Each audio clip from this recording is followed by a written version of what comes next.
Gospod Dragan Mikić, ki je bil nagrajen dvakrat.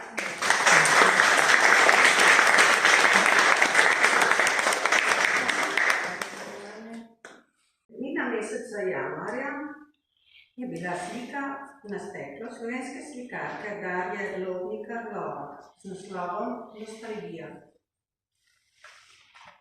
Skozi lupo starinsko, Dragan Mikić. Želel sem svetlobo, ki vse razkrije, iskal jo v svit zore, na tropskih otokih, plezal na vrh gore, da prvi zagledam tvojo silhueto in tvoje prave barve.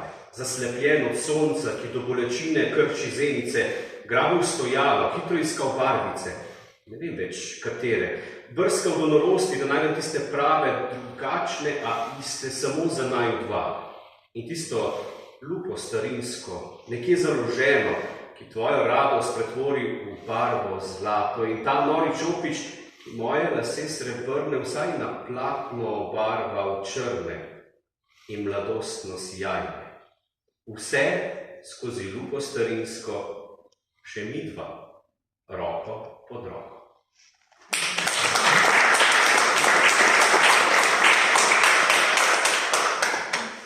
Slikarja Borisa Žoharja s naslovom Prvocvetje.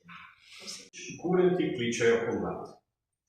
Kurenti že vedo, zakaj tako hudo zvonijo iz dežele, preganjajo zimo in zlo, zakaj tako hudo kričijo pomlad bo, pomlad bo. Kako drugače bi se ta ledeni oklep ne bi enkrat predal in če ti ne bi tedaj pognala popek, zakaj bi potem prihajala pomlad?